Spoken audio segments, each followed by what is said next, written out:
aniversário do Templo Espiritual Caboclo Pantera Negra, que comemora os seus 22 anos.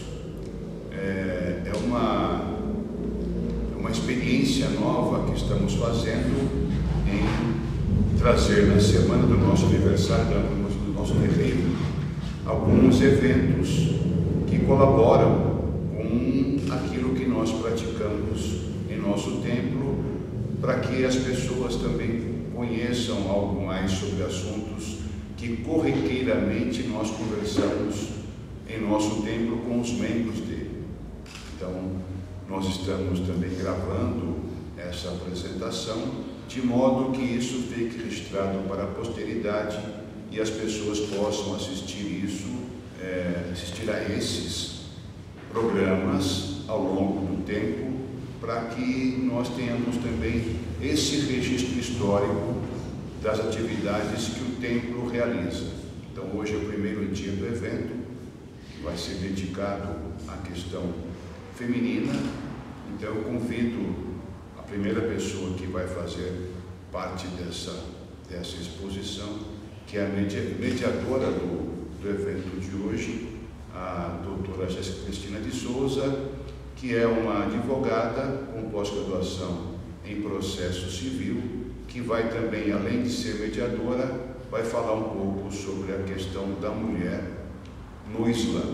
Então, aproveito e dou a todos uma excelente noite. Peço que, quando assistirem a esse vídeo, que divulguem aos seus amigos, divulguem em suas redes sociais, para que mais pessoas possam ter contato com assuntos tão bons de ser discutidos. Obrigado.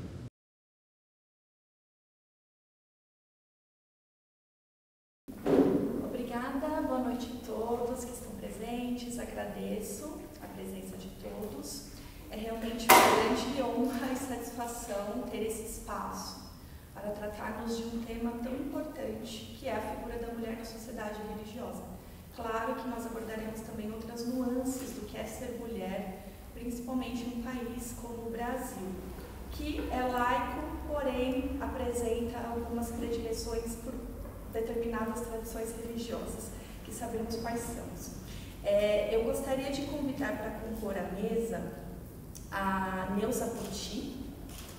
Ela é secretária da Comissão Guarani e Virupá, espero ter pronunciado corretamente, há mais de 10 anos, e é liderança da retomada Pindomirim da Tecoa Jaraguá. E vamos receber também a doutora Cristiane Natashi. Ela é advogada, especialista em licitações públicas, atuante em casos de violências contra a mulher, crimes de intolerâncias religiosas e raciais e direito de família. Ela é coordenadora geral da Comissão de Liberdade Religiosa da OAB São Paulo, presidente da Comissão de Igualdade Racial da OAB Lapa e alorixá no Ilê Axé Oxundaió e Amorô no Ilê Axé Omi Euê. Espero ter pronunciado corretamente a nossa lição. Obrigada, seja bem-vinda.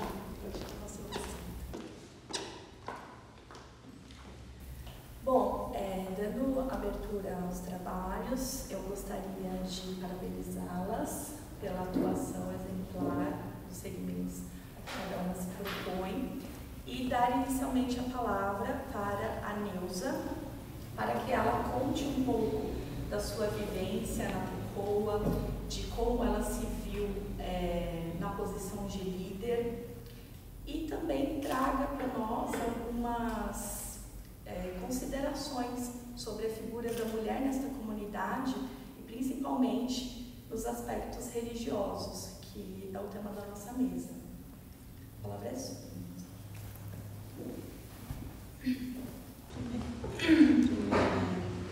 noite, E também agradecer o convite e dizer que estou feliz por estar aqui e poder compartilhar quando a gente fala da mulher, compartilhar os sentimentos, o que a gente sente, como mulher na sociedade, também o que a gente sente na religião.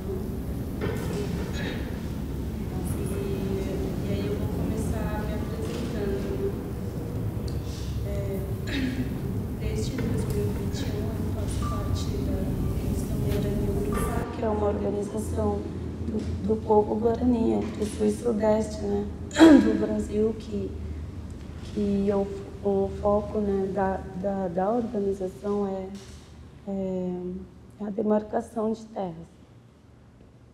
E atuo há mais de 10 anos, desde 2011, eu vim me preparando também para ser uma liderança mulher. E há 5 meses atrás, tive iniciativa de fazer a retomada, que hoje a gente chama de Pindomirim. Fica no TI Jaraguá, que é o território Jaraguá, e fica do lado da Anhanguera. Anhanguera e Rodoanel. Então, a gente está há 5 meses nessa retomada,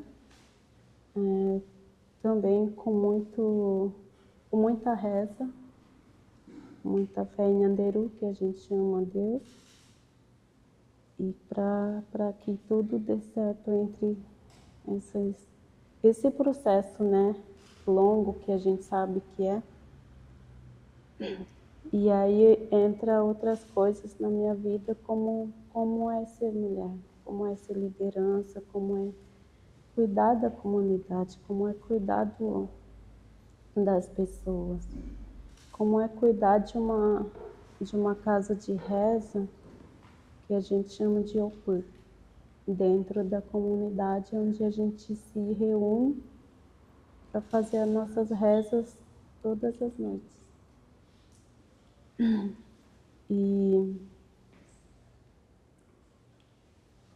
hoje em dia eu sou várias pessoas ao mesmo tempo. Eu sou mãe, sou esposa, sou liderança da comunidade agora e trabalho como secretariado, né, que é da comissão. São muitas coisas para mim e ao mesmo tempo é tudo o que eu queria, né? É tudo o que eu queria, mas também eu sinto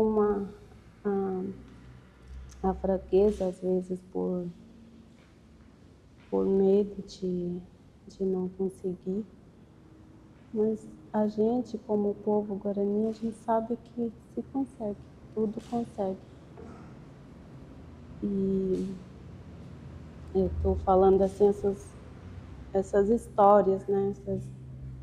Essas lutas que a gente tem também, que hoje em dia mulheres, né, indígenas têm mais também se empenhado, né, nas lutas, né, pela demarcação, pela saúde, pela educação das crianças.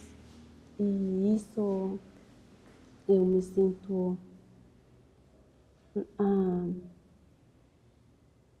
o dever, né, como mãe, como uma liderança, assim, que é o dever, é meu trabalho e o que eu gosto de fazer. E a minha história é isso. Aí eu sou mais acostumada a fazer palestras que eu falo e as pessoas perguntam e eu respondo.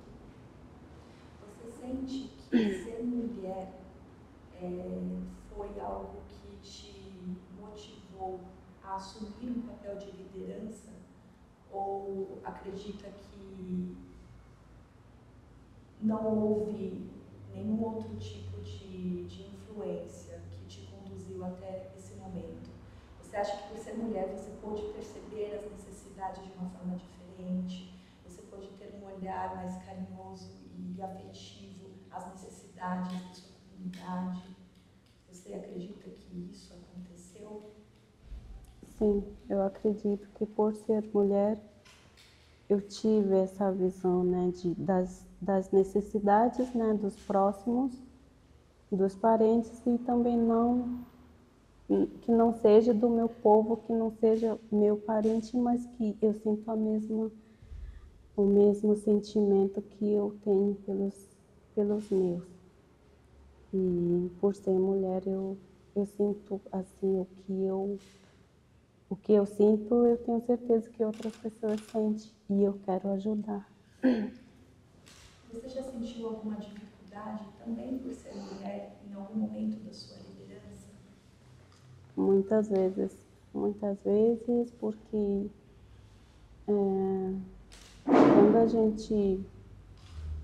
Porque a nossa vida, ela tem assim, uma fase. Você estava numa fase, dá um passo para frente, e sempre eu falo assim para todo mundo, sempre tem algum obstáculo assim para você poder seguir. Você passa por cada obstáculo e isso acontece. Sim, eu já tive muitas dificuldades, muitas vezes já senti que eu deveria desistir, mas eu acabo não fazendo isso, justamente pela visão que eu tenho, né, que eu não poderia fazer isso.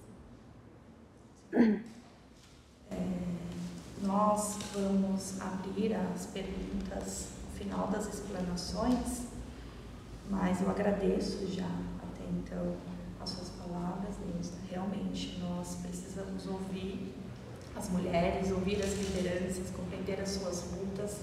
Elas não são as mesmas do que nós costumamos ver veiculada na mídia. As lutas das mulheres, elas divergem dependendo de que mulher nós estamos falando, e uma mulher indígena tem muito a mostrar e a ensinar a todos nós. Eu vou dar a palavra agora à doutora Cristiane Natache, advogada e orixá. Muito obrigada pela sua presença. Eu gostaria também que você, doutora Iá, pudesse compartilhar com a gente o que é ser mulher. O que é ser mulher na tradição afro-religiosa? Quais são as nuances de uma liderança feminina também? Como isso se reflete perante a sociedade? E como você, como advogada, quais são as frentes de luta às quais você está acostumada? E como que isso se coaduna com a sua atuação como Ialorixá? Sim. Primeiramente, boa noite. Quero agradecer o convite à doutora Jéssica, ao nosso querido Babalorixá Mário, e a todos que nos assistem. Primeiramente, quero pedir a licença a Exu pela palavra e pelo espaço cedido. E, inicialmente, não tem como abordar essas questões sobre as mulheridades religiosas sem nos recordarmos de quantas e quantas mulheres foram queimadas nas fogueiras da Inquisição, simplesmente por exaltarem o sagrado feminino.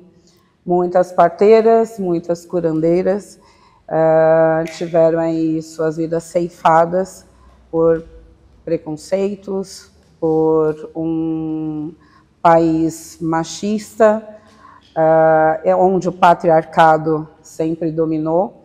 Então, não tem como falarmos de coexistirmos hoje sem lembrarmos das nossas ancestrais, né? A qual, nas religiões de matriz africana, nós reproduzimos essas lutas, e se nós resistimos em decorrência a elas, né? Graças a essas grandiosas mulheres.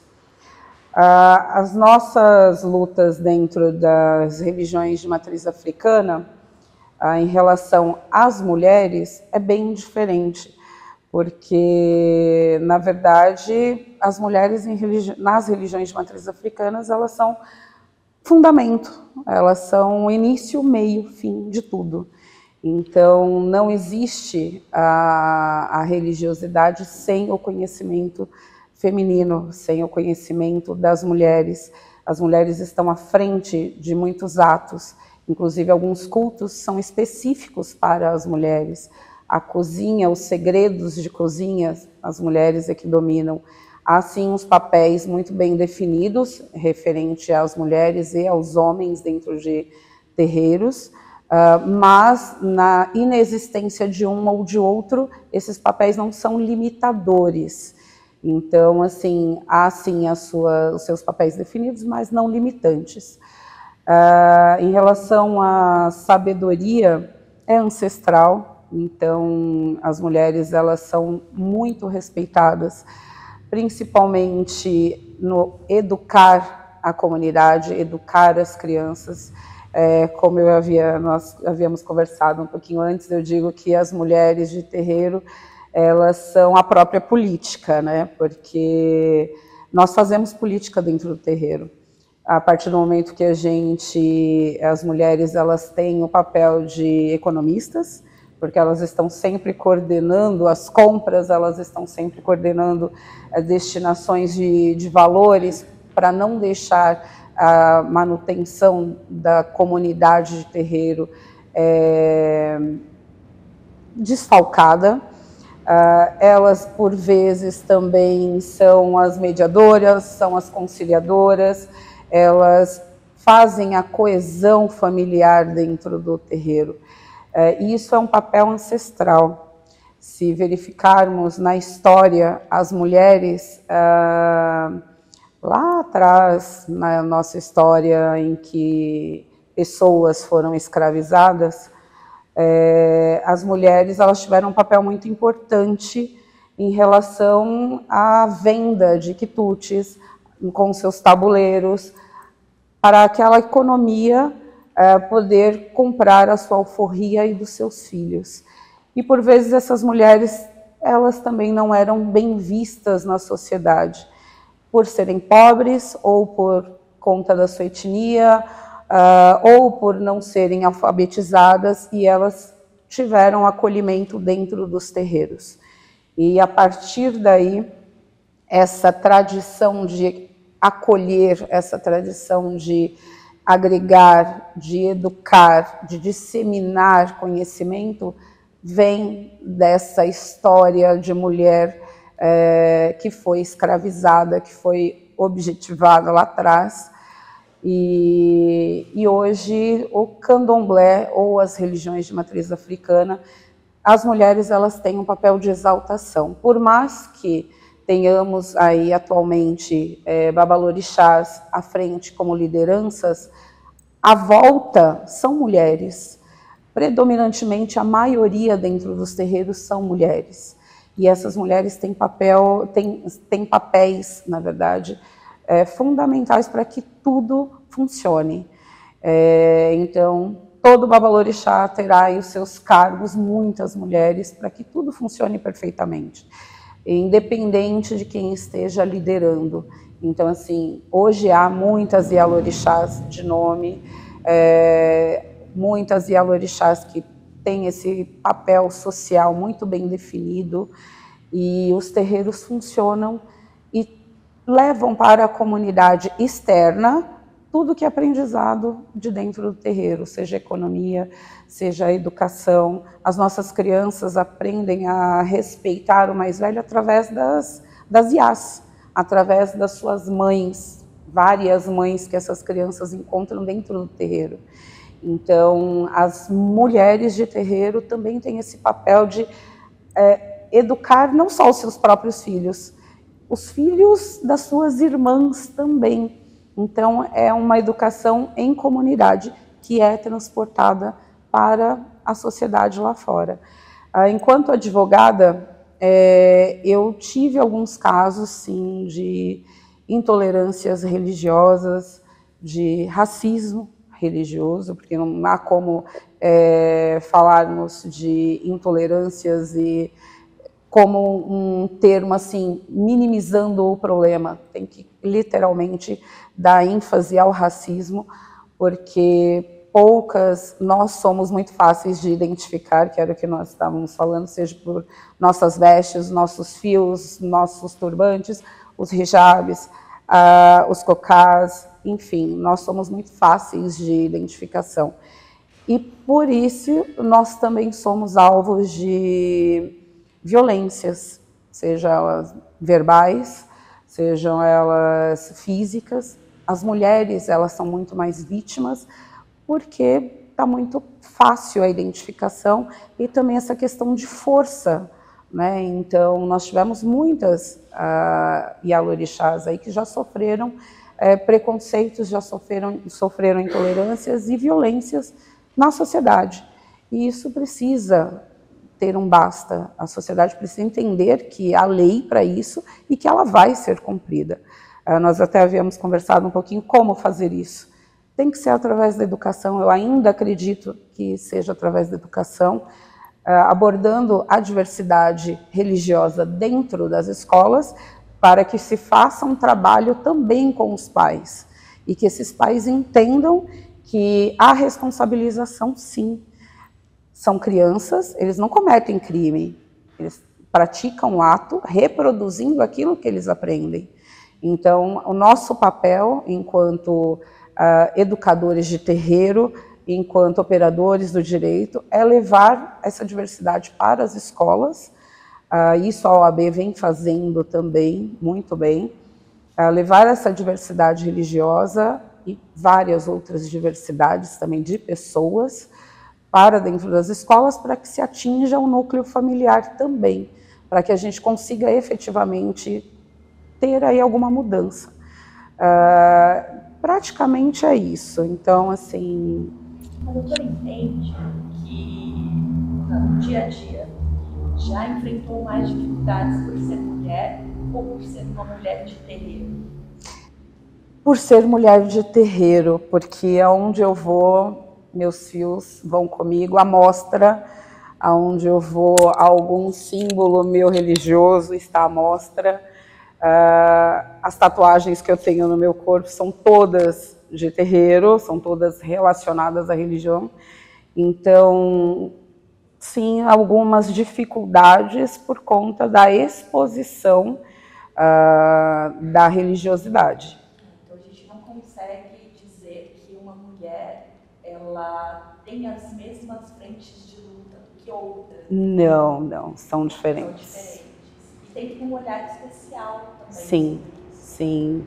Com certeza, sim. A mulher islâmica, ela tem enfrentado muitos problemas que são diferentes das mulheres de terreiros, mulheres de matriz africana, que são diferentes das mulheres indígenas, que são diferentes também de algumas mulheres católicas, algumas mulheres evangélicas. São necessidades e adversidades diferentes, e porém algumas muito agressivas para alguns determinados segmentos religiosos. Bom, pessoal, meu nome é Jéssica, já fui apresentada, mas vou reforçar aqui, sou uma mulher muçulmana, então acho que é importante contextualizar para eu começar a explanação e conduzir a vocês todos a uma interpretação daquilo ao qual nós somos submetidos pelo Ocidente, pela mídia, e chegar a uma conclusão pessoal, individual, livre de estereótipos e de estigmas. Então, eu acho que seria interessante já fazer um questionamento a todos vocês, né? As mulheres muçulmanas precisam de salvação? Quem são essas mulheres muçulmanas e de que salvação nós estamos falando? Nós temos, socialmente falando, a existência de alguns movimentos sociais que visam estabelecer políticas públicas de modo que a mulher também goze de prerrogativas políticas, sociais, educacionais, assim como os homens gozam, usufruem. A isso nós damos o nome, podemos dar o nome de feminismo. O feminismo é um movimento social que ganhou força em meados dos anos 60, mas ele já vinha sendo reconhecido como movimento muito antes disso. A gente encontra na região da África e da Ásia mulheres, vozes de mulheres que se ergueram contra o patriarcado e, de certa forma, questionaram qual era a posição da mulher naquela sociedade e o porquê ela não podia também gozar de direitos políticos, de direitos sociais, porque elas também não podiam ter acesso à educação que os homens tinham. Quando nós falamos de feminismo, nós acreditamos que esse movimento ele teve início nos Estados Unidos, nos anos 60, como reflexo dos abusos cometidos pela Revolução Industrial. Houve aquela movimentação das mulheres para ter direito ao voto, mas todas essas lutas, elas precedem esse marco histórico. A mulher muçulmana, hoje, ela acredita que existe um movimento social que visa identificá-la como sujeito de direito, mas ela também não acredita que esse feminismo ocidental é capaz de representá-la. Por quê? Porque é ocidental. É produzido por uma cultura que não conhece a mulher muçulmana, que não atende às suas necessidades e que muito, enfim, pelo contrário, a estigmatiza.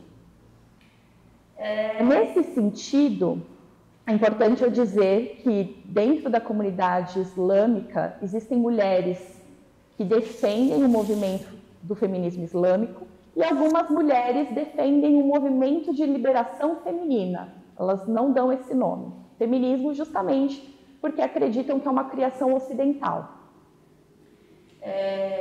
Nós precisamos falar sobre isso, porque como foi dito aqui pela Neuza e pela Cristiane, nós não conseguimos estabelecer uma diretriz geral do que é necessário ser feito a título de política pública para fazer com que a mulher ela esteja em uma posição de equidade com o homem.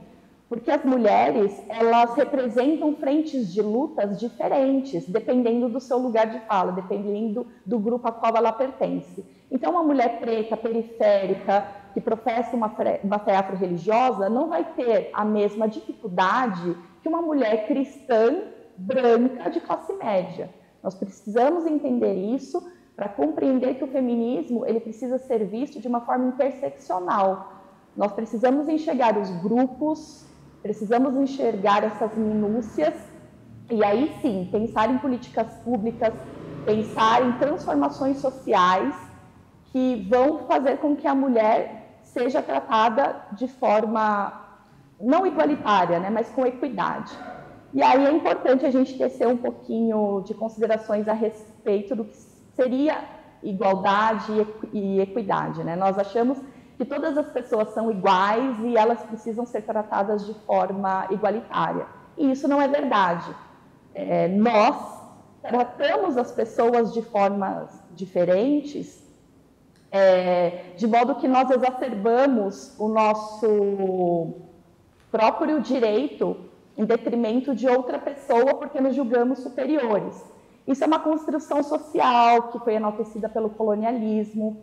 Nós temos hoje a figura do homem branco como um ser superior. E nós acabamos construindo estruturas de modo a subjugar quem é diferente, por meio de processos que nós sabemos quais foram, né? A escravização, o colonialismo.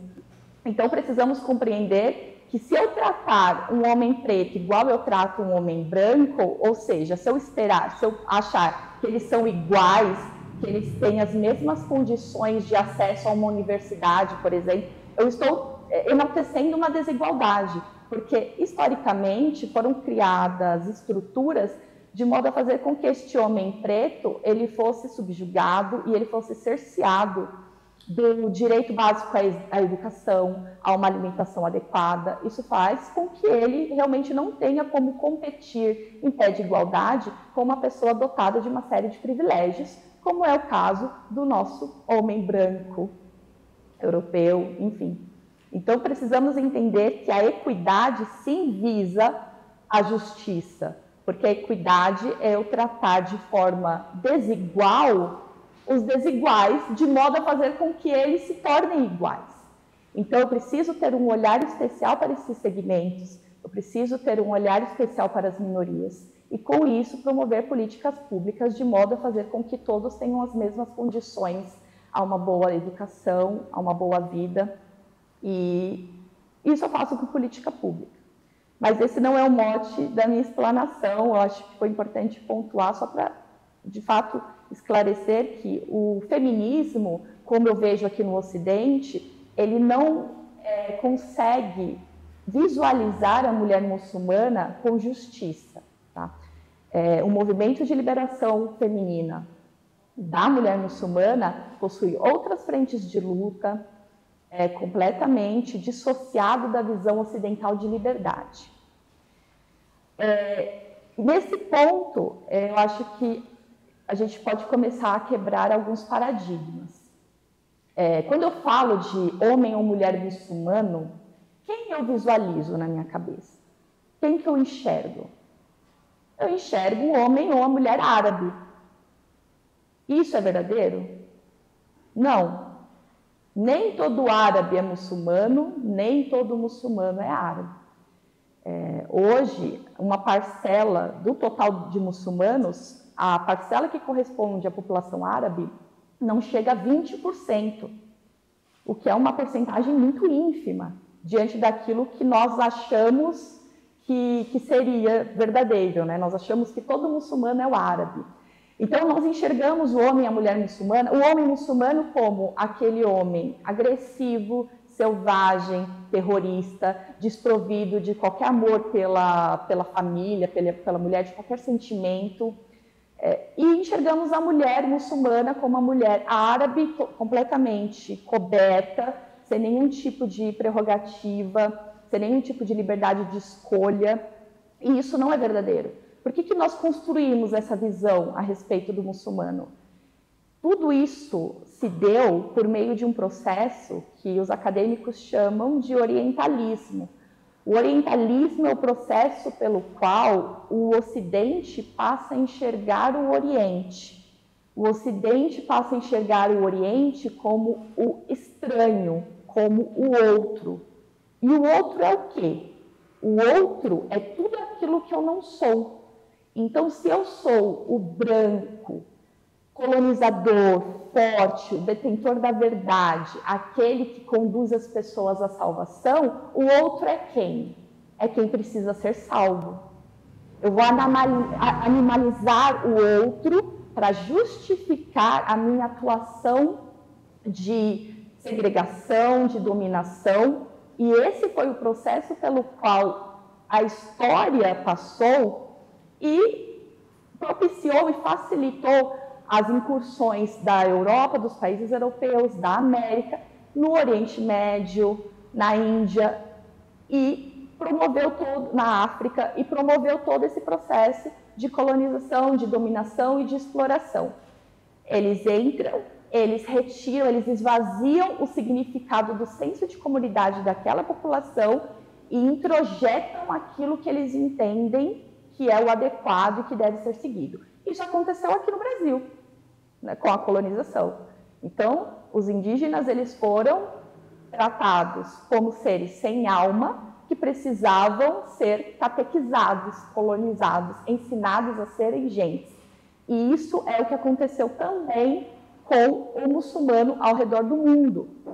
Nós reproduzimos essas ideias. É só a gente prestar atenção naquilo que a mídia veicula como informação. Então, o bárbaro é um muçulmano, o terrorista é um muçulmano.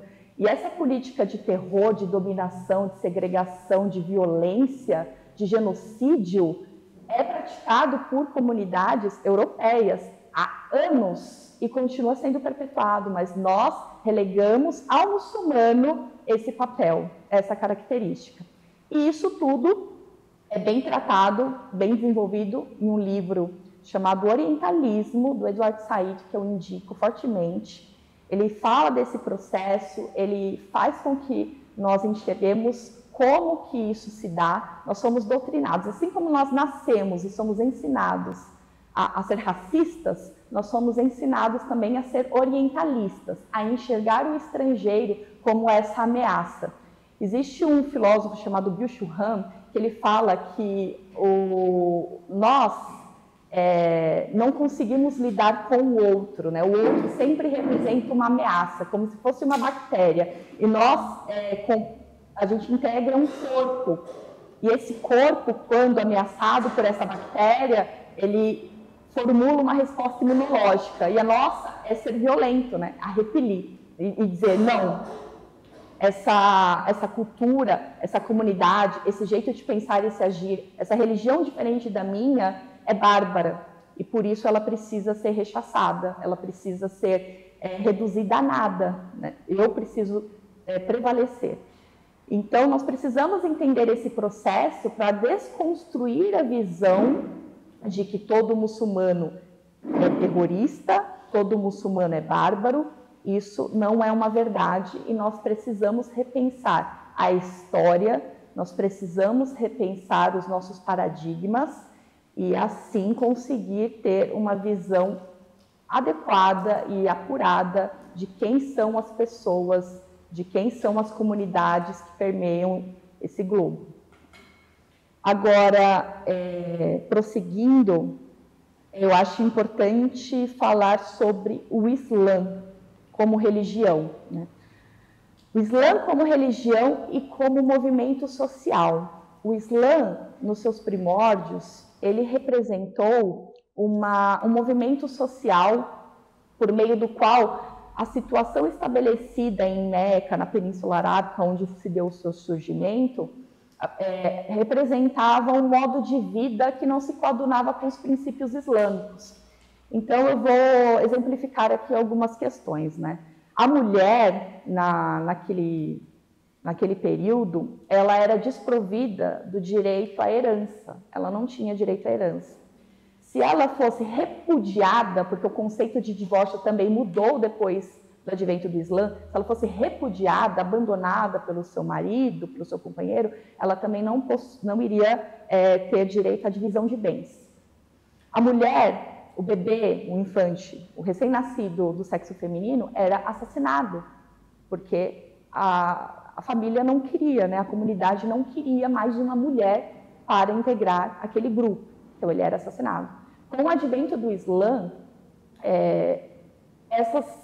essa situação ela sofreu uma drástica mudança. A mulher ela passou a ter direito à herança, ela passou a ter direito à divisão de bens após o divórcio, ela passou a ter direito a escolher se divorciar. Então, o divórcio não era mais uma prerrogativa do homem, a mulher também tinha o direito ao divórcio. Ela passou a ser olhada com um cuidado especial, porque, inclusive, o infanticídio de bebês do sexo feminino também cessou. Né? Se não foi eliminado, foi erradicado quase que completamente. Então, são transformações profundas numa sociedade antiga, com costumes muito arraigados, que, de certa forma, sofreu uma transformação com os fundamentos preconizados pelo Islã. O Islã, uma religião, um dos significados de Islã é paz. E a paz, a justiça social, são valores que se coadunam completamente com o texto corânico. Isso é muito importante, porque, infelizmente, alguns grupos extremistas, fundamentalistas religiosos, eles realizam uma interpretação isolada de determinados versos do Alcorão de modo a justificar a barbárie. Isso não é islâmico. O Islã é uma religião que tem como fundamento a lição corânica, tem como fundamento a mensagem do Alcorão, mas também ela tem como orienta os seus fiéis, os seus adeptos, por meio de escolas de jurisprudência, por meio de estudiosos que elaboram os seus textos de modo a orientar a correta interpretação do texto corânico. Então, você eleger, você extrair do Alcorão um versículo específico para justificar abusos e terrorismo e essa barbárie que nós vemos acontecer, não é algo islâmico, mas as pessoas acreditam que é e não é. Nós precisamos, mais uma vez, repensar a história, entender esses movimentos e estabelecer um juízo diferente sobre essas questões. Eu preciso falar também que a prática do Islã o Islã é o mesmo em qualquer comunidade. O Islã é o mesmo praticado no Brasil, é o mesmo Islã da Turquia, é o mesmo Islã do Irã, é o mesmo Islã em qualquer localidade do mundo. Mas a prática do Islã pode diferir. Por quê? Porque o Islã, quando ele se apresenta em determinada localidade, ele não quer dizer que ele se adapta, mas ele tem um caráter de não ser compulsório. Então, existem determinadas práticas da comunidade que, de certa forma, se adaptam ao surgimento do Islã. Às vezes, permanecem. Por exemplo, o uso da cobertura, né? Hijab significa cobertura. Em alguns países, a mulher ela usa o niqab. Em outras localidades, a burca. Em outras localidades, o hijab, como eu estou usando. Então, a gente consegue perceber que o hijab, ele varia de comunidade para comunidade, se adaptando à própria cultura local e à cultura da mulher muçulmana. Então, o Islã, a prática difere de um país para o outro. É diferente eu ser uma mulher muçulmana no Brasil de ser uma mulher muçulmana em um país teocrático com base no Islã, né? Por exemplo, o Irã, a Turquia, que é majoritariamente muçulmana. É diferente. Nós percebemos que a cultura, ela exerce um papel fundamental na própria prática do muçulmano. Então, aqui no Brasil, eu, Jéssica, encontro uma facilidade muito grande de decidir usar ou não o véu. É uma prerrogativa, realmente. Quando nós lançamos o nosso olhar para outras comunidades, e aí é uma crítica muito grande, né? O véu é sinônimo de opressão. E aí nós precisamos colocar muitas e muitas aspas, né? São muitas camadas que precisam ser analisadas. O véu, dentro do contexto religioso, ele é uma obrigação da mulher. Porém, como no Islã nada é compulsório, essa obrigação, nós chamamos de obrigação porque se trata de um comando de Deus. Mas se a mulher não quiser usar o véu, ela não pode ser obrigada. Ela não pode sofrer nenhum tipo de sanção, retaliação, ela não pode ser segregada, ela não pode ser tratada de forma diferente em hipótese alguma.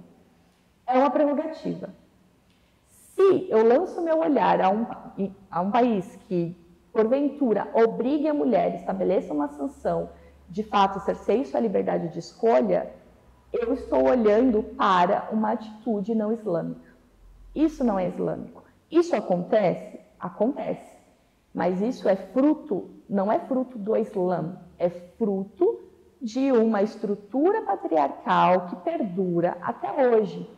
A religião não pode se confundir com esses mecanismos sociais, com essa estrutura patriarcal que perdura até hoje ao redor do mundo inteiro. Nós hoje falamos que o Brasil é um país, é um Estado laico, mas nós só tipificamos o delito de feminicídio há poucos anos. A mulher, desde sempre, desde que o Brasil é Brasil, ela sofre crime, ela sofre o delito em seu próprio corpo, ela é machucada, ela é assassinada por ser mulher. Porém, o nosso Estado democrático brasileiro, as nossas leis, só resolveram tipificar isso como crime muito recentemente. Então, nós percebemos que essas estruturas patriarcais, elas perduram até hoje, elas existem e estão postas, inclusive em estados que nós dizemos que são democráticos, e não exclusivamente no Oriente Médio. Então, a gente precisa ter esse olhar. E nós somos ensinados a não ter esse olhar, né? Nós olhamos para o outro e deixamos de enxergar essas situações que são tão próximas de nós. Eu coloquei aqui alguns pontos que eu acho que é interessante eu destacar, porque nós confundimos algumas práticas que são, na verdade, expoentes dessa cultura machista e patriarcal, como se fosse algo islâmico, e não é. Por exemplo, a mutilação genital feminina. né? Muito praticada no Egito, praticada também em países como a Austrália, quem diria, praticada também antes da colonização em algumas tribos do Alto Amazonas, que eu também não sabia, eu desconhecia, e todas essas informações eu amealhei fazendo pesquisas, inclusive, no site da ONU. O próprio site da ONU, eles estabelecem lá alguns conceitos e ele diz: como é perigoso nós relegarmos ao Islã ou a qualquer outra tradição religiosa uma prática que remonta a séculos atrás. Então, por exemplo, algumas múmias egípcias, elas já apresentavam características de mutilação genital feminina. E a mutilação genital feminina não há conversa. É uma forma de controle da sexualidade da mulher.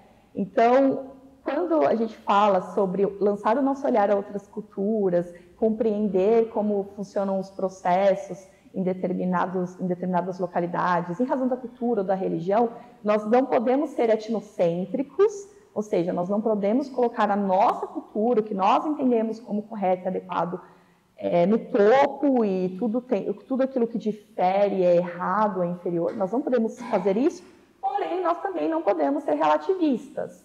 Nós não podemos achar que está tudo bem, que está tudo ok, não podemos exercer nenhum juízo de valor sobre determinada prática de outra comunidade. Porque, de certa forma, algumas situações que nós julgamos hoje como atrasadas ou desumanas, quem causou foi o próprio colonizador. A gente entra, a gente destrói, a gente tenta ressignificar, a gente esvazia o significado do que é ser humano para aquela comunidade, e aí nós nos retiramos quando não é mais interessante, quando não tem mais petróleo para extrair, quando não tem mais gente para escravizar, nós nos retiramos e deixamos o problema lá. E aí é muito fácil eu dizer assim que eu não tenho nada a ver com aquilo, porque eu não posso, eu tenho que ser relativista, eu tenho que respeitar.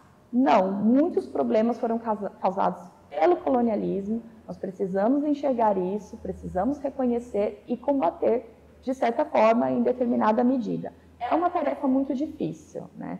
Então, é preciso realmente um estudo antropológico, é preciso se aproximar da comunidade, se aproximar daquela cultura, sem vieses, com respeito, mas é uma tarefa que é extremamente necessária para que a gente tente, de certa forma, aprimorar o nosso senso do que é ser humano e do que é viver em comunidade e do que é viver com entendimentos diversos sobre a vida e a melhor forma de conduzi-la.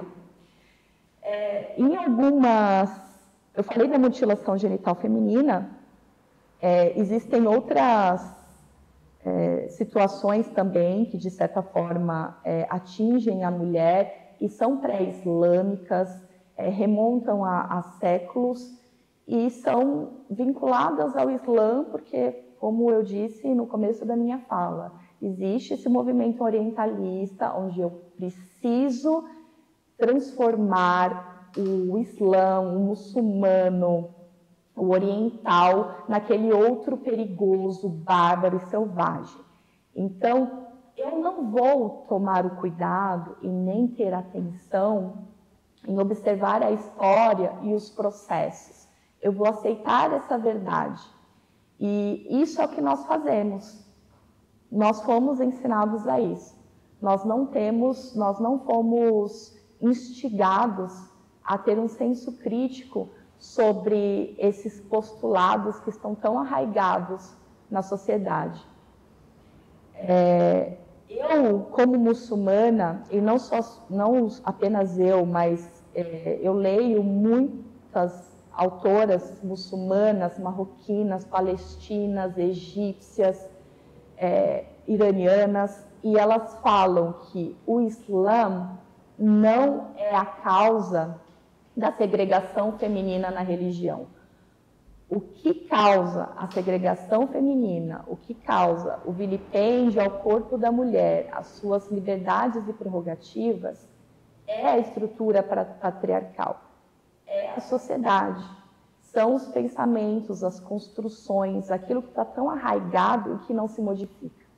Eu consigo utilizar como instrumento de dominação qualquer coisa. Eu consigo usar uma ideia, uma religião, uma ideologia.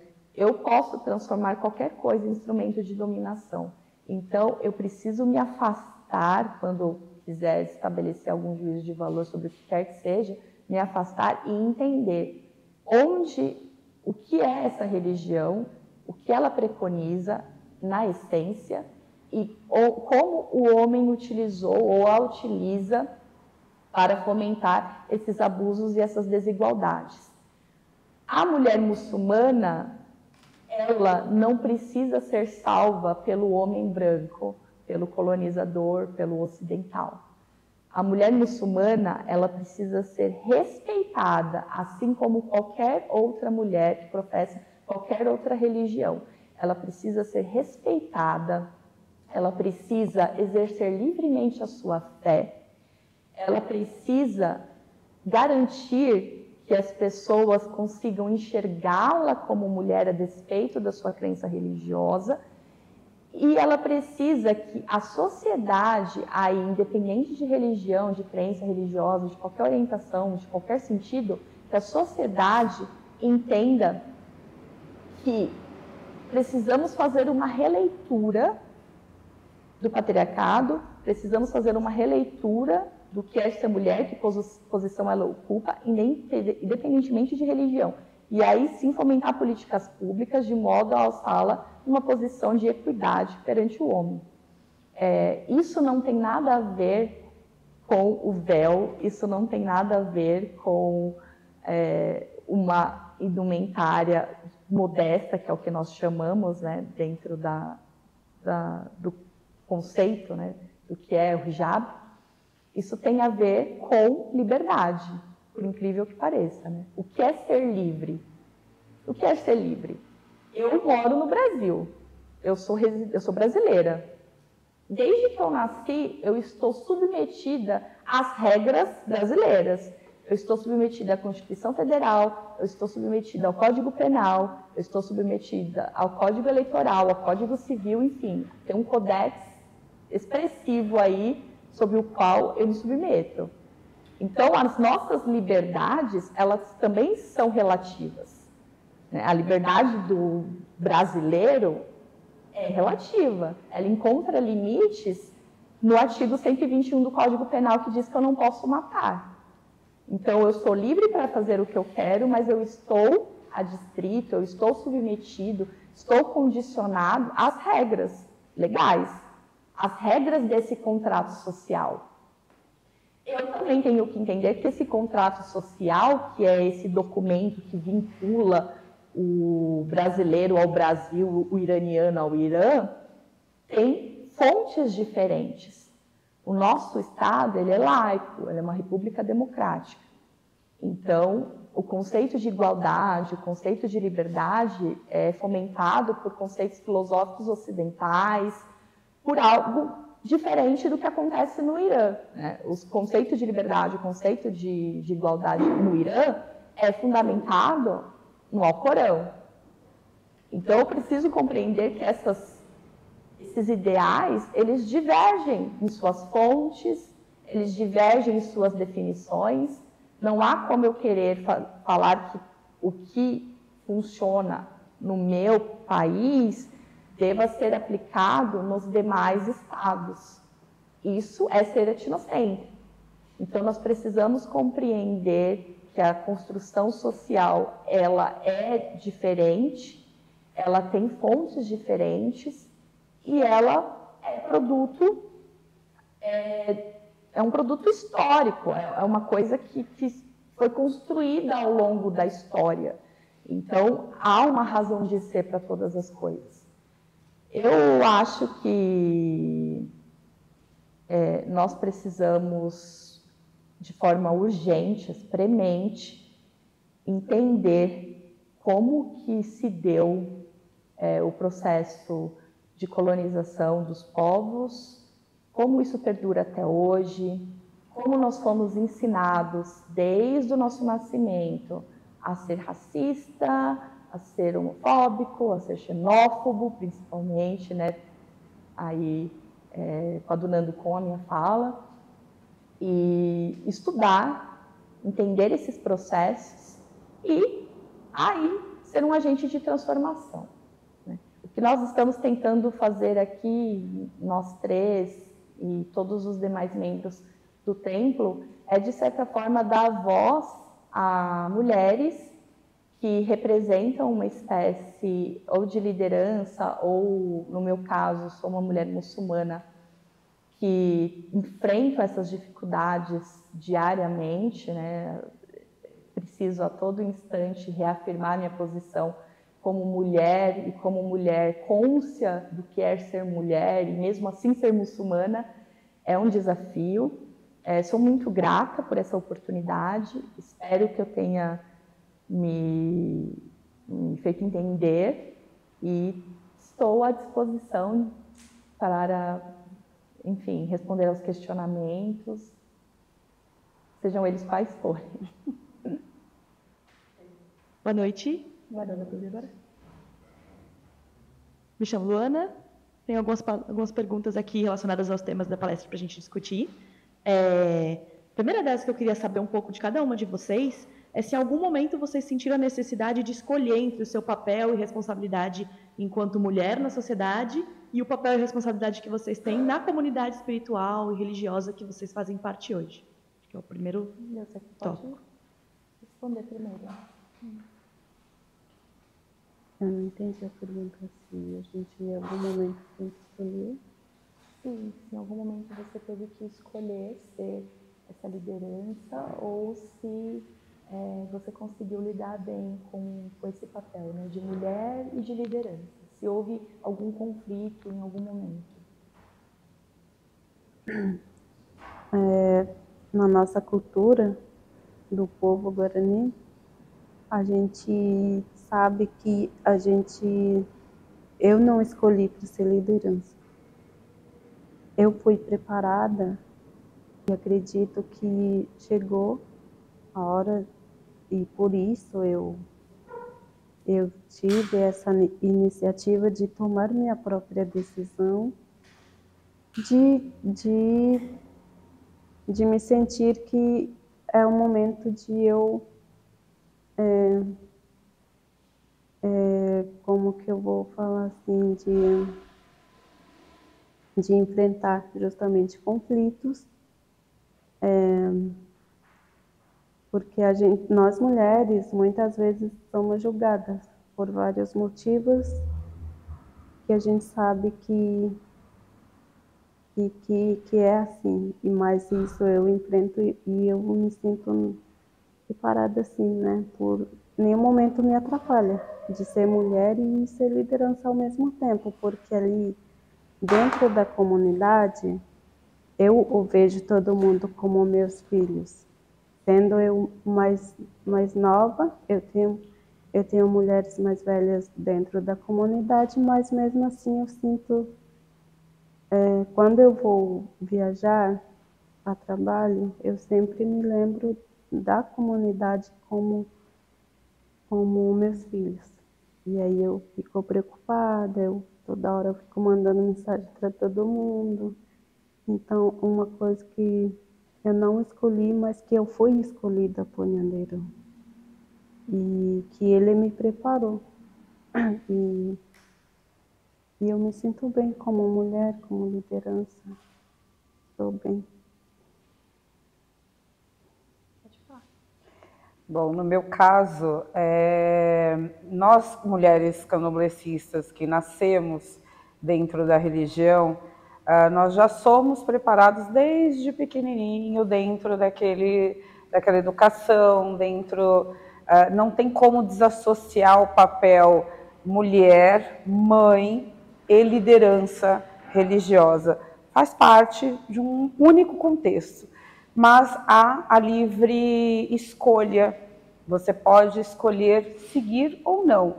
Há a predestinação. Não são todas as mulheres que são ialorixás ou que recebem algum tipo de cargo dentro da religião. há aí alguns preceitos, há algumas direções que vai além do entendimento da sociedade, são predestinações, realmente. Mas você tem a livre escolha de seguir ou não. No meu caso, eu sou Yamorô, no Axé Omieuê, que é a casa da minha Ialorixá, e eu sou Ialorixá no Ileaxá Oxundaió. Ou seja, são 2 cargos dentro da religião, e eu tive a escolha, sim, de seguir. E sigo porque a gente já é preparado, como a Neuza mesmo disse, a gente já vem de um preparo, no meu caso, desde pequena. Agora, em relação à posição de liderança dentro da advocacia para combater crimes de intolerância referente à religiosidade, também foi uma escolha, porque, como eu disse, não tem como desassociar. O enfrentamento dessas intolerâncias precisa partir de nós mesmos. Então, cada vez mais, se tivermos lideranças dentro do judiciário, dentro de vários outros segmentos, sejam eles a área médico-hospitalar, nós precisamos ter os nossos dentro dessas áreas para que as nossas necessidades também sejam atendidas. Então, assim, em momento algum me arrependo. Na verdade, acho que a gente tem um anseio e uma sede dessa equidade que realmente precisa haver urgentemente, e nós precisamos estarmos nos lugares, nós precisamos estarmos onde faz a diferença. Então, que sejamos mulheres ou os homens, mas que os nossos ocupem esses lugares.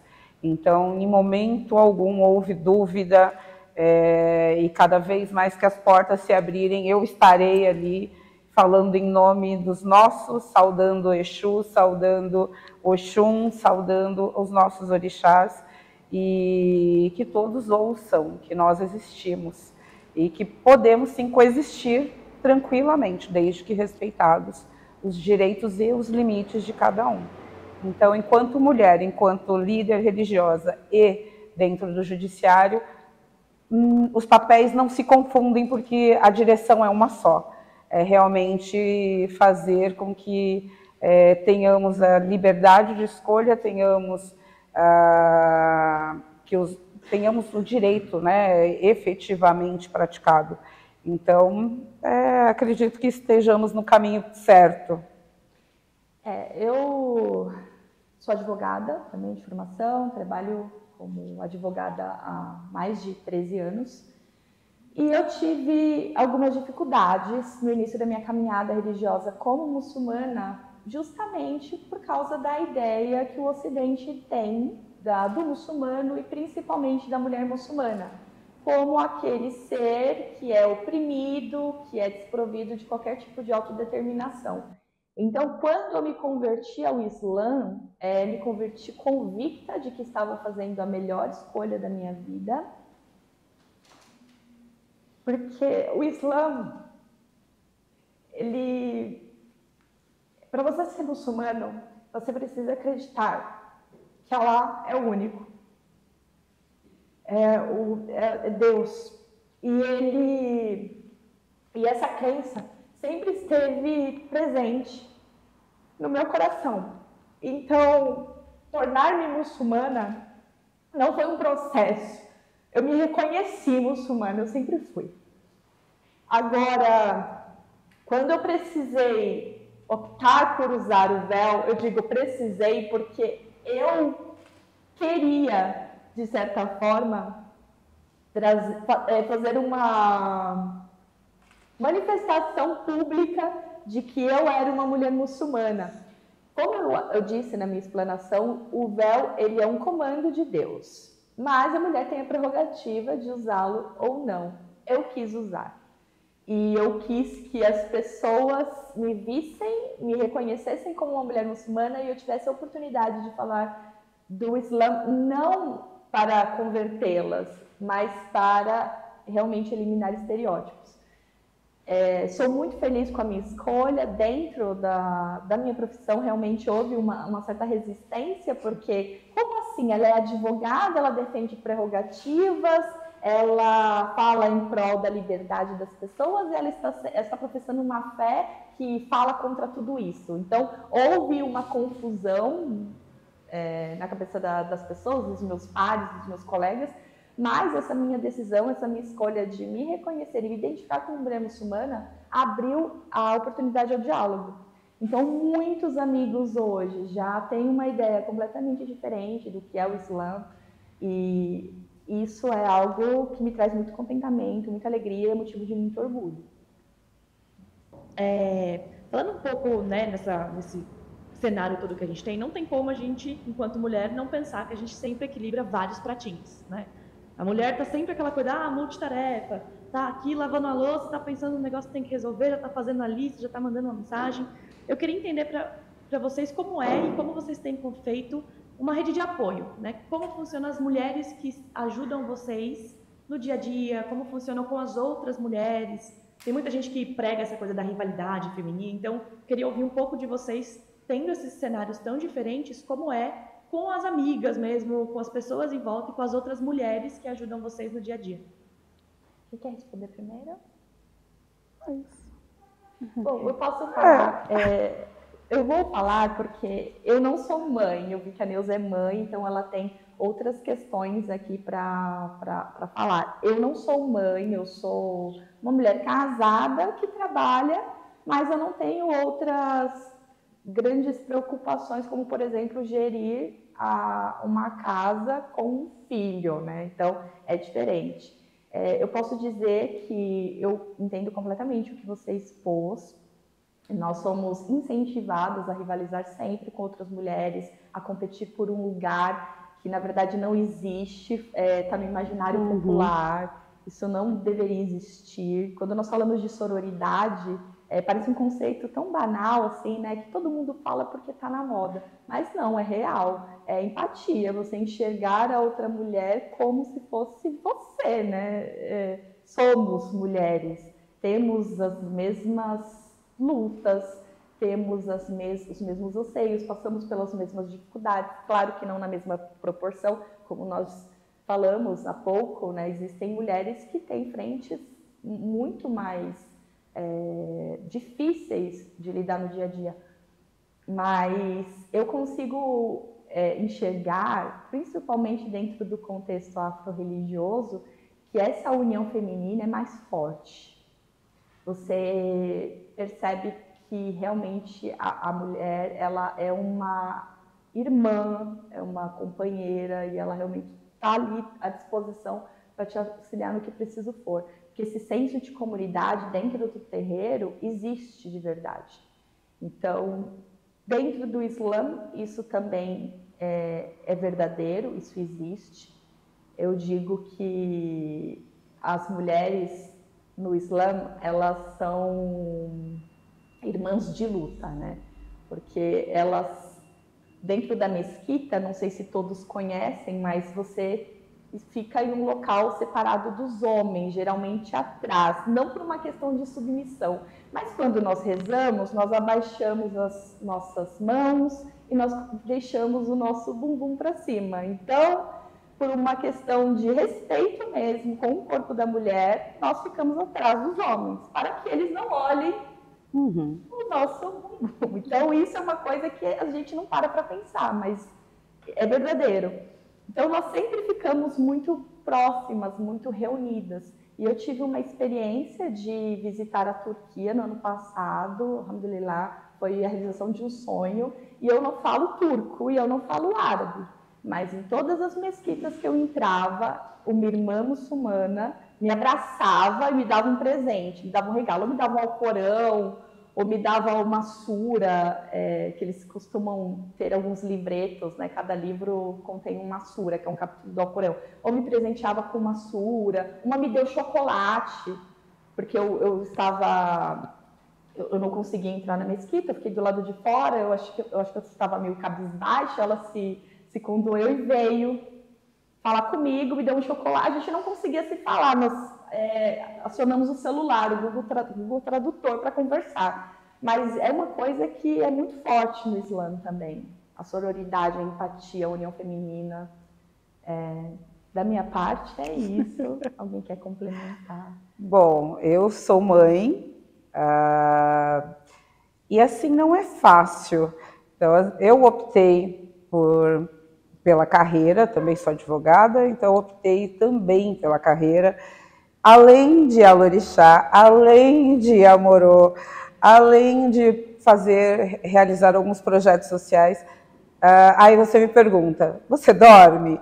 Dorme pouco, a gente dorme pouco, mas realmente essa sororidade e essa união dentro das religiões de matriz africana das mulheres é muito forte.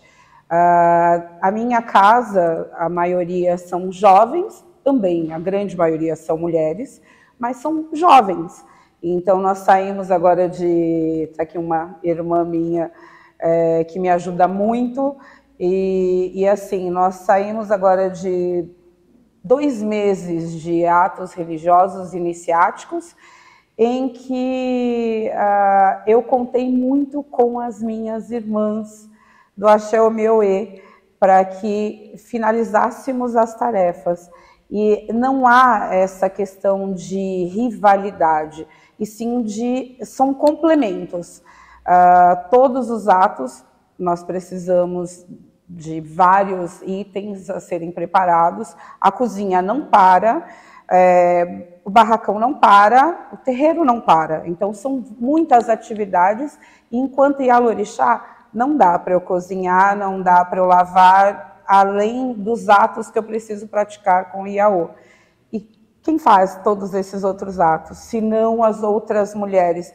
Então, assim, realmente é uma união que complementa tudo que há de ser feito dentro de um terreiro. E é muito trabalho, é muito serviço. E tudo se fecha. O resultado final é a melhor maravilha que para nós é ver um orixá nascendo, e tudo muito bem feito. Agora, em relação à profissão, nós estamos vendo aí movimentos agora maiores em que as mulheres estão se apoiando muito mais, até por uma questão, né, de conseguirmos expor as nossas necessidades dentro do judiciário. Algumas conquistas já estão aí surtindo efeito, mas há muito ainda a caminhar em relação à sororidade, em relação a essa união. São poucas escutas, sim, para as mulheres advogadas pretas, ainda há um núcleo muito pequeno, então a gente está contando, sim, com algumas pessoas que apoiam e estão abrindo portas para que possamos falar, como este espaço aqui. Em relação à mãe, é difícil, mas até porque eu sou viúva, então eu tenho um casal de 20 e a menina de 20 e o menino de 19 já estão bem criados, mas para nós serão sempre crianças, e eu sou uma mãe controladora. Então é aquela que onde está, tem hora para entrar, tem hora para sair, comeu ou não comeu, então a gente tem que dar conta de tudo isso. E dá certo, com muita fé, muita força, dá tudo certo. No final, o resultado é sempre positivo. Quer complementar mesmo com alguma coisa? Então, na comunidade onde a gente vive, a gente faz trabalho tudo junto, as mulheres. Até porque, como uma comunidade de uma aldeia recente, a gente tem uma cozinha comunitária, onde todo mundo faz um trabalho, homens e mulheres. Outras mulheres me ajudam a lavar roupas, porque eu não consigo mais, por questão de trabalho, de muitas coisas que acontece? Elas ajudam a cuidar do meu filho, além do pai dele, de 4 anos. O Danilo eu não cuido mais. Ele já sabe se cuidar. E comida. Tem mulheres jovens e mais velhas também que fazem todo o trabalho, né? Na comunidade, os homens também ajudam a fazer todo o trabalho dentro da comunidade. Então, é um trabalho coletivo, né? Não só nós mulheres, mas também os homens. Quando a mulher entra como líder na comunidade, na aldeia, é mais respeitada do que um homem líder. E aí, quando eu não estou na comunidade, eles não sabem o que faz. E aí eu falo assim, não, vocês têm que aprender a fazer as coisas mesmo que eu não esteja. Quando eu não estou, eles não vêm para casa de reza. E não tem necessidade de eu estar na TECOA para que eles sigam, né, o costume de todos os dias. Mas eu fico feliz, porque quando você vê que todo mundo faz as coisas não por obrigação, mas porque tem vontade, porque é feliz fazendo o trabalho coletivo. E é assim que a gente vive. E é assim que eu quero muito que as coisas continuem do jeito que está. Que todo mundo é feliz. E é isso. Perfeito. Muito bom. Bom, alguém tem mais uma pergunta? Senão vou fazendo, gente. Se vocês não tirarem da minha mão, eu não paro. Eu tô com marido. Não, pode fazer. Não, ainda não pode. Tá bom. Bom, pensando aqui um pouco, né, com isso de todo mundo tem aí as amigas, então a gente tem a comunidade que é perto, tem as coisas que são feitas. Tem alguma coisa que hoje vocês fazem com as meninas pequenas, com as crianças e com os meninos pequenos, para ajudar eles a entenderem o quanto a religião é importante, o quanto o papel das mulheres é importante? Porque, né, principalmente em escola, sempre tem bullying, tem as piadas, tem as brincadeiras, tem o preconceito, né? A gente sabe que a faixa entre os 11 e os 13 anos é onde eles estão formando esse caráter e essa visão de preconceito. Queria saber se vocês têm alguma coisa que vocês fazem para ajudar a gente a construir um mundo, né, com os futuros grandes humanos que vão cuidar das coisas. Quem quer responder? Bom, assim, nas nossas comunidades de terreiro, é muito importante já ensinarmos as crianças de que há a diversidade, sim, que além da religiosidade que eles estão seguindo dos pais, existe uma diversidade de segmentos religiosos e que precisam ser respeitados. Isso a gente trata naturalmente com as crianças dentro de terreiro. Porque não pode ser uma coisa maçante, não pode ser uma técnica, né? Nós não podemos falar tecnicamente com uma criança que ela não vai entender nada, mas tem que ter aquela conversa sutil e leve. As crianças de terreiro, elas são livres, elas brincam, e nessa brincadeira elas aprendem a respeitar. E também aprendem a autoestima, aprendem que o fio que eles carregam é com muito orgulho, que a iniciação deles é o renascer para o orixá, e que orixá é Deus, que orixá é algo muito melhor dentro daquele caminho, que é algo bom, e que ele pode sim falar do orixá na escola, que ele pode sim falar do orixá em qualquer lugar. Então a gente tem que tenta passar para as nossas crianças a segurança. Claro que também demonstrando que nem sempre vão ser recebidos, então se houver qualquer tipo de problema, que um responsável seja avisado. Então a criança ela também tem que ter um pouco desse discernimento, e cabe a nós levarmos isso às crianças, de que ao menor sinal de perigo, os pais precisam ser, ou os responsáveis precisam ser sinalizados. Então, dentro do terreiro, nós fazemos esse papel de educação, mas de uma forma muito sutil, de uma forma muito lúdica. Nós também ensinamos a cultura afro, ensinamos a linguagem, e para eles tem que ser os instrumentos, né, os atabaques.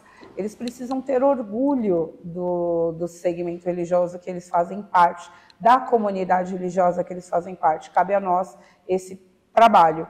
E, em contrapartida, levar autoestima para as nossas crianças, que a grande maioria das crianças de terreiro são crianças de comunidade periférica e que tem pouco acesso a muitas coisas. Tem pouco acesso à saúde, tem pouco acesso a bibliotecas, hoje praticamente nem existe, mas também tem pouco acesso a brinquedos. Então, dentro do terreiro, a gente tem que levar essa parte também lúdica para eles, dentro da história da cultura afro, e exaltar que os nossos deuses, os nossos orixás, eram reis, não eram escravos. Eles foram escravizados. Descendentes foram escravizados, pessoas foram escravizadas e não eram escravos. Então a gente tenta reeducar, mostrando a realidade, mostrando a história como ela se deu e não como ela foi contada. Complementar alguma coisa?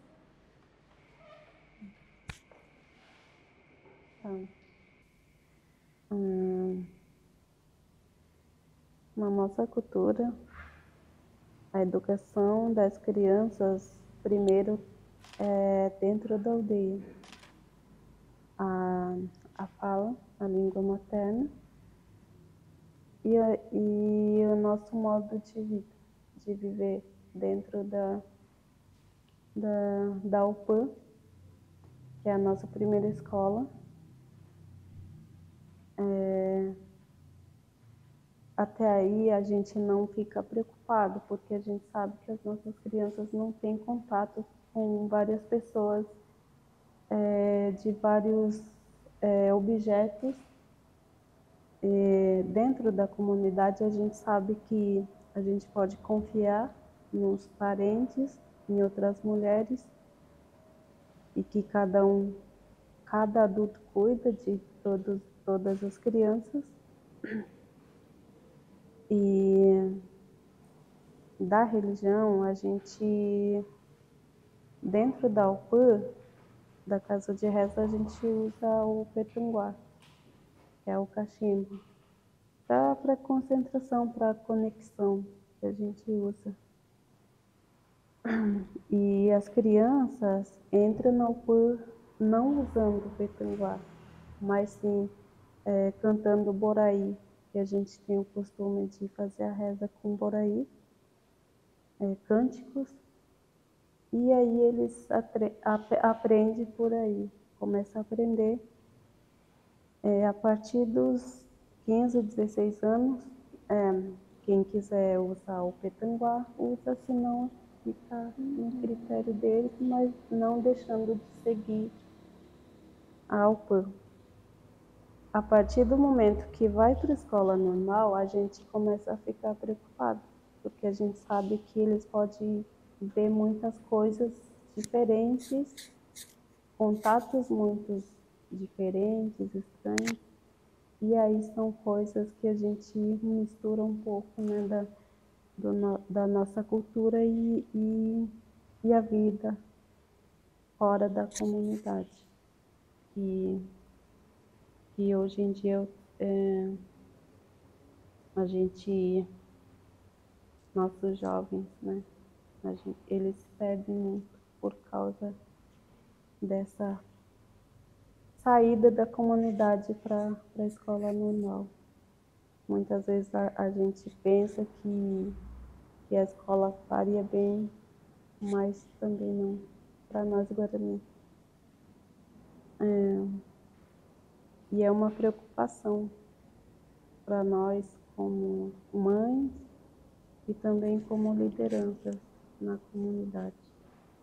Mas aí a gente tem uma outra saída, que é os nossos mais velhos, nossos tiramães, que a gente fala assim que é uma biblioteca viva. Por isso que a gente dá muito valor para os mais velhos. E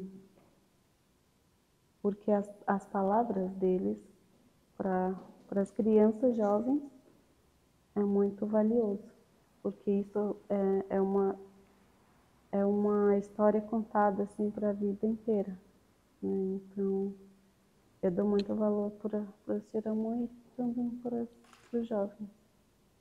São a minha visão, a visão que eu tenho pelas pessoas e de poder ajudar de alguma forma.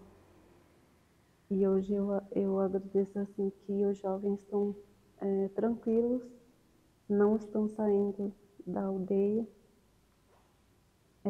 Como uma retomada, ainda não temos o acesso para a escola, né? Mas infelizmente a gente tem que seguir o modo de vida do Juruá, que a gente chama, né, de ir para a escola normal, tem que seguir essas...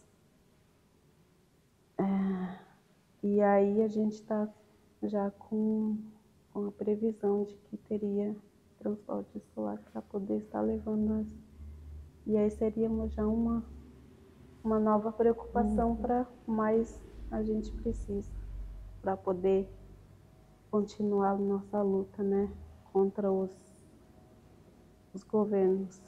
E para isso a gente precisa aprender a falar e escrever. E é isso.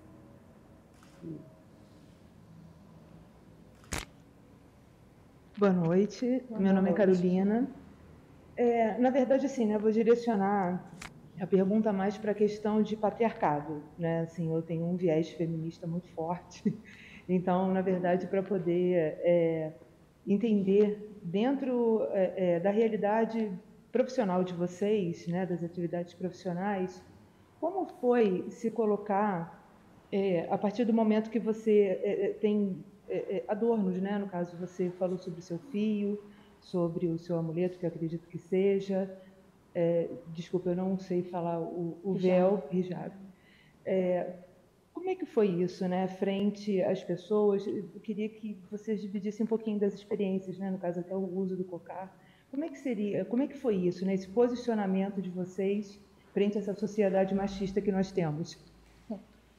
Um dos recursos do patriarcado é justamente fazer com que a mulher se sinta inferior nas mais várias formas e várias acepções da palavra. Então, o uso, escolher usar o véu, e sabendo que o sentido do véu é completamente esvaziado dentro do Ocidente, foi um ato corajoso. Isso eu não faço nenhum tipo de faça modéstia, não. Foi um ato de coragem, justamente porque eu sabia que eu ia ser oprimida pela opinião deles. Eles iriam, de certa forma, me enxergar como um ser inferior a partir daquele momento. Então, foi uma dificuldade imensa no início, porque no início eles se afastaram de mim, pessoas com as quais eu convivia diariamente simplesmente desapareceram, cortaram o contato. E, posteriormente, elas se aproximaram e disseram que elas estavam tentando entender a minha escolha. E isso foi interessante, né? Por que eles precisam entender a escolha? Porque simplesmente eles não aceitam que a escolha é minha e me tratam como um ser humano, como qualquer outro, como uma mulher, como qualquer outra mulher, né? E aí também essa dificuldade, né? Por mais que eu use ou não use o véu, a mulher sempre vai ser relegada a um papel inferior. Nós sabemos disso. Eu posso falar do Irã, do Iraque, do Afeganistão ou do Brasil. Nós enxergamos a mulher como um ser que ainda não alcançou toda a sua plena capacidade de ser humano como o homem. O homem, ele é o ser especial que pode ocupar cargos de liderança, que pode falar pelas outras pessoas, que não pode ser questionado, que tem os seus erros relativizados. Então, isso é uma coisa que é super atual na nossa sociedade. E aí, essa visão, essa diminuição de ser humano, eu senti muito forte. Porque houve esse afastamento, depois as pessoas se aproximaram e elas impuseram a mim um dever de explicar a elas o porquê eu tinha tomado aquela decisão. Então, eu tinha esse dever para novamente ser reintegrada ou tolerada. Então, eu senti uma violência grande a partir do momento que eu comecei a usar o véu, até hoje. Então, você suporta olhares. Eu percebi que dentro mesmo da dinâmica profissional, eu era escolhida para algumas frentes de trabalho e aí eu deixei de ser, porque o visual não está adequado, né? Eu represento um ser inferior por usar o véu. Então, isso é verdadeiro, isso acontece, mesmo dentro das camadas onde as pessoas deveriam ser um pouquinho mais esclarecidas por terem mais acesso à informação, né? E não é o que acontece. Então, eu sinto essa dificuldade, mas é uma escolha, né? É uma escolha. Eu escolhi usar o véu, escolhi ser reconhecida como mulher muçulmana, escolhi falar sobre o Islã, escolhi falar sobre feminismo islâmico. Então, eu tenho que enfrentar os questionamentos e dúvidas dos homens, das mulheres, e é uma escolha. Então, eu acho que isso é empoderamento. Uhum. Eu sou muito feliz com essa escolha, estou me doutrinando no sentido de me preparando para conseguir atender melhor a esse chamado que eu mesma me impus, e sou muito feliz por isso. Bom, no meu caso, há uma grande dificuldade não só em relação à indumentária ou os fios, mas na fala, porque onde eu estiver eu vou saudar Exu. Então, eu vou exaltar de alguma forma o orixá. Por mais que nós estejamos em um estado laico, dentro do judiciário, se estivermos em uma mesa de palestras, enfim, alguém que esteja mediando aquela mesa ou algum líder daquela mesa, naturalmente ele vai dar graças a Deus, graças ao que ele acredita, a fé dele, por aquele espaço, pelo dia, enfim. Por que eu não posso dar graças a Exu e saudar Exu pela fala? Então, assim, eu encontrei e encontro alguns entraves, alguns olhares de reprovações referente a essas minhas falas. E o que me dá mais força e mais impulso ainda para falar muito mais. Então, assim, seja qualquer temática à mesa, a minha obrigação enquanto Ialorixá é saudar o dono da fala, é saudar o dono da palavra. E então, saudarei a qualquer momento. Em relação ao judiciário, nós sabemos que é um local, sim, machista, é um local sexista. Nós enfrentamos, nós mulheres, para sermos ouvidas, nós precisamos enfrentar aí muitos entraves, muitas portas fechadas, que naturalmente os homens não encontram.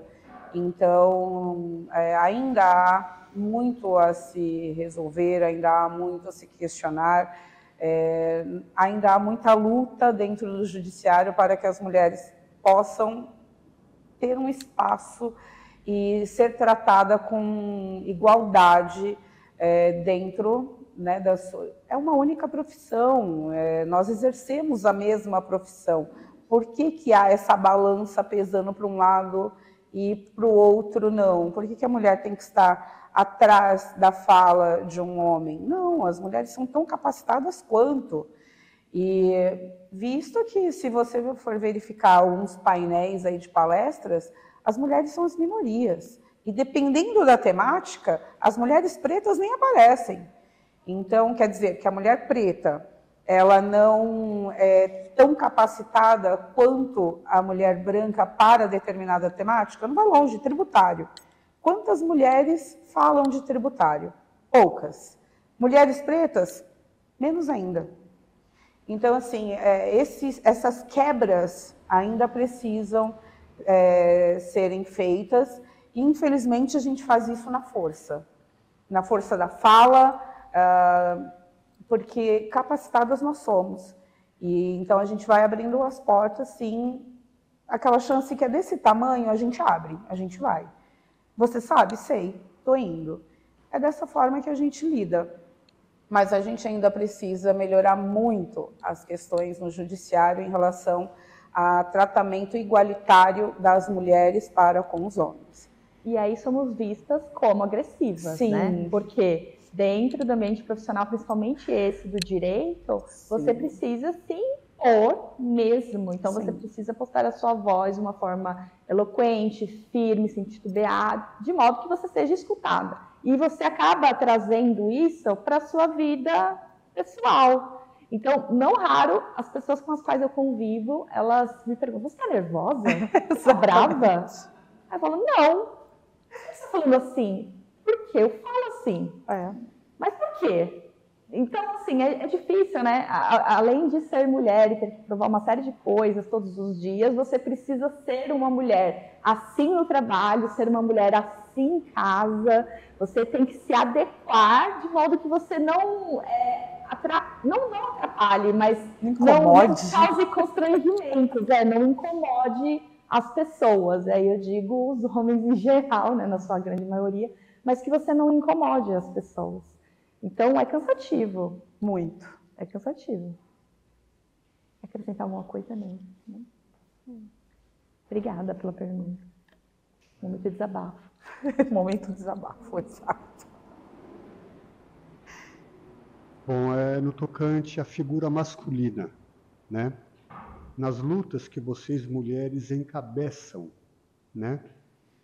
Vocês acreditam que o homem ele tem se tornado um pouco mais empático? Ou definitivamente nós ainda temos muitas e quase intransponíveis deficiências? Eu não consigo generalizar, porque eu acho que esse é um momento de nós reconhecermos as dificuldades, reconhecermos as estruturas sociais que cerceiam os direitos das mulheres e repensar a forma de ser sociedade e promover a equidade. Então, eu não consigo lançar meu olhar ao homem empático. Ele é só mais um parceiro de luta, mas eu não vou olhar para o homem nesse momento, entende? Não vou, olha, tem aquela parcela de homens que, poxa vida, são bacanas, são legais, estão aí para colaborar com a gente. Eu acho que essa não é a grande preocupação do movimento feminista, do movimento de liberação feminina. Nós temos que olhar para as nossas dificuldades, para as nossas frentes de luta, perceber quais são as formas, os instrumentos para promover a equidade, para promover, para alçar a mulher realmente a uma posição onde ela esteja completamente integrada ao contexto político e social de determinado local. E quem vier somar, bacana, legal. É claro que pessoas empáticas, sejam homens ou mulheres, sempre existiram, sempre vão existir, entende? Mas, assim, eu acho que esse não é o momento de se ocupar desse tipo de análise, né? Será que o grupo de homens pró-mulheres aumentou ou não? Acho que não é essa a grande preocupação, na verdade. O momento é de realmente mirar no problema, tentar buscar soluções e agregar vozes. Quanto mais vozes, melhor, né? Sejam eles de mulheres e homens. Sem aplausos individuais, né? Que nem cabe isso, na verdade, né? Aqui a gente acaba percebendo que existem alguns homens que eles se sentem ofendidos porque eles não gostam dessas generalizações, o patriarcado, o homem machista, eles não gostam, mas aí é um problema que é deles, né? Você não conversa com a nossa luta, não conversa com as nossas dificuldades, e não é papel e nem função da mulher tentar fazer com que esse homem se sinta confortável, né? Não é o papel. Assim como quando eu falo de racismo. Eu sou branco, mas eu não sou racista. Eu sou bem legal, eu falo em favor da causa, eu defendo pautas. Não fala que todo branco é racista, porque eu sou legal. É a mesma coisa, não faz sentido nenhum, entendeu? Não é o objetivo. Nada a acrescentar, é isso mesmo. Você falou alguma coisa, né? Obrigada. Olá, boa noite. Boa noite. Minha pergunta é dirigida para a Neuza. Neuza, como é o seu dia a dia, digo assim, a questão de ser uma líder da sua comunidade, né? E hoje ainda são poucas líderes mulheres das suas comunidades. Eu queria que você, se você pudesse, falar um pouquinho a respeito de como é ser uma líder feminina, mulher, né? Dentro da comunidade Guarani-Mbirá.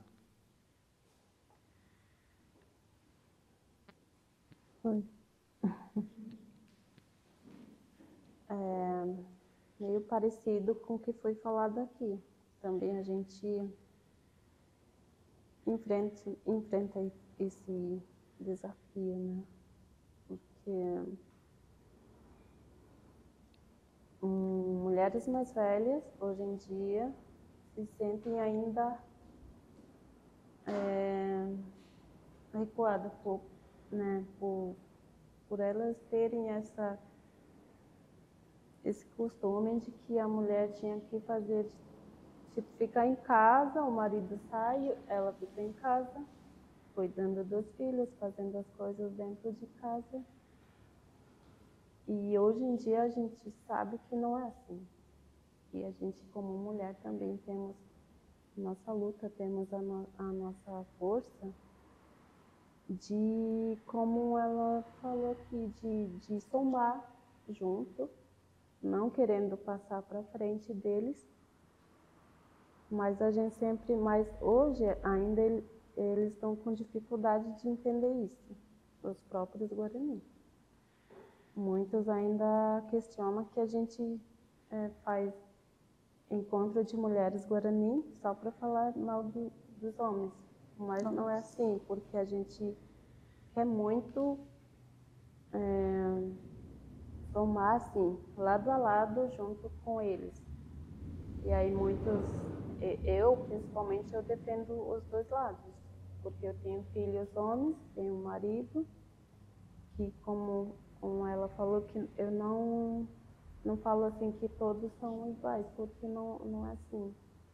Eu já conheço muitos homens que é assim que trata a mulher, eu vejo que não é certo, mas também não. E eu tenho homem que trata muito bem a mulher. E como é ser mulher liderança? É uma coisa... Aqui no estado de São Paulo, tem mais mulheres liderança, né? Entre várias aldeias, né? Por exemplo, lá no Tenondeporã tem a Gerá, ela é uma grande liderança, reconhecida assim por todo mundo. Tem outras mulheres no litoral norte, litoral sul, que no Jaraguá mesmo tem outras mulheres lideranças. E eu estou no início, estou tendo algumas dificuldades. Por ser retomada também, as pessoas procuram muito a TECOA para saber como que é a história, como que é a retomada. Tem dias que eu me sinto incomodada por essas visitas, né? Porque não receber as pessoas todos os dias, assim, eu sei que hoje em dia a gente também depende muito do apoio, né, dos Juruá, que, por exemplo, estamos na época de plantio, mas que ainda não temos nada de alimento. E aí, por isso que a gente depende muito, né, desses alimentos da cidade para a aldeia. Mas estamos trabalhando bastante para poder plantar bastante o nosso alimento tradicional e que a partir daí eu espero muito que a gente não dependa assim muito só de fora. Mas enfim, eu tenho que me acostumar com essas visitas, com essas perguntas, com as pessoas que quando eu entrei, muitas pessoas me procuraram, pessoas que eu não conhecia. Uns são bons, teve uma mulher que falou assim para mim: será que você precisa mesmo para você estar pedindo esse apoio? Será que você não está juntando dinheiro para você e que você não está precisando? Meu Deus. Aí eu falei para ela, se você quiser visitar a aldeia, não precisa trazer nada. Só venha e veja como é a realidade. E ela nunca mais falou comigo. Porque a gente fala assim, muitas vezes as pessoas aparecem com a intenção de ajudar, de verdade. E muitas vezes não. Só para testar se nós somos indígenas mesmo. Mas assim, a gente fala Guarani, na comunidade, as crianças falam, somos do povo Guarani. Apesar de muitas pessoas não acreditar que no meio de uma grande São Paulo existe os povos, né? Porque tem outros povos em São Paulo, mas inclusive tem bastante povo Guarani. Que é mais difícil de morar fora. Porque tem bastante povos que chamam, como que chama esses indígenas urbanos, né? Que moram na cidade. E o povo Guarani dificilmente mora fora da comunidade.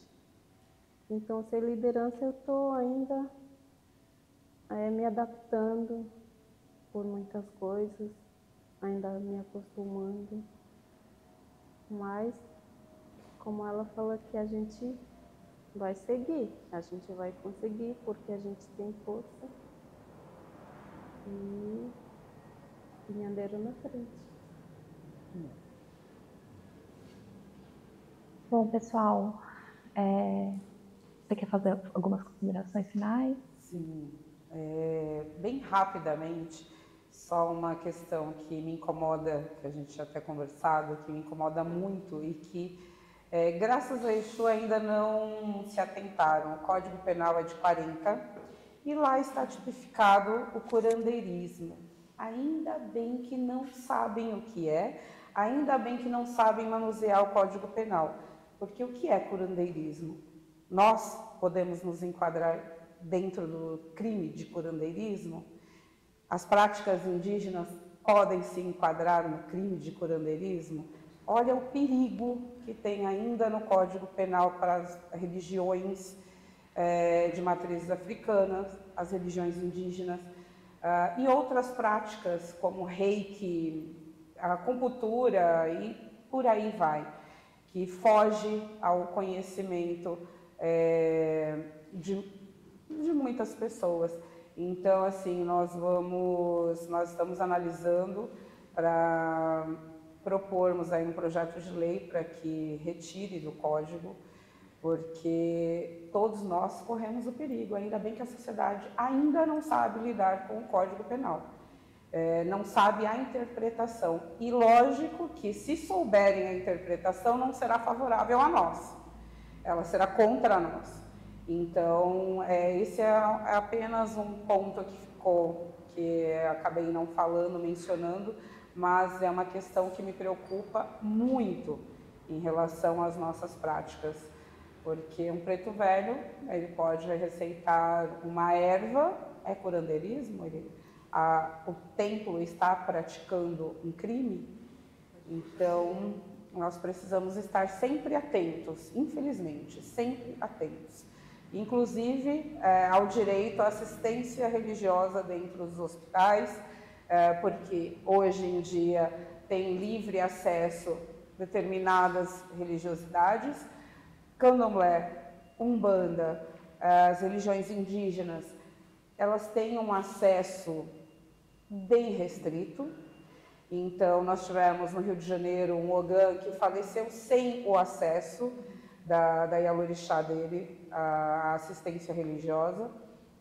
Então, assim, são questões que a gente ainda tem que estar muito atento, ainda precisamos, as nossas comunidades precisam entender de lei, sim.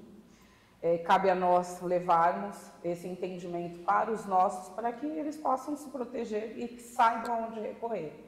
E quanto mais pudermos abrir os espaços nos nossos terreiros para que possamos abordar como hoje está sendo abordado, isso traz não só conhecimento, mas traz também força e também armas para que possamos, armaduras na verdade, não armas, mas armaduras para que possamos dialogar com o outro da mesma forma, para que a sociedade veja que nós sabemos do que nós estamos falando, os nossos sabem do que estão falando, que nós temos direitos e obrigações, todos, e independente de quem seja, independente das suas práticas, a questão de ensino da Constituição também serve para os nossos terreiros.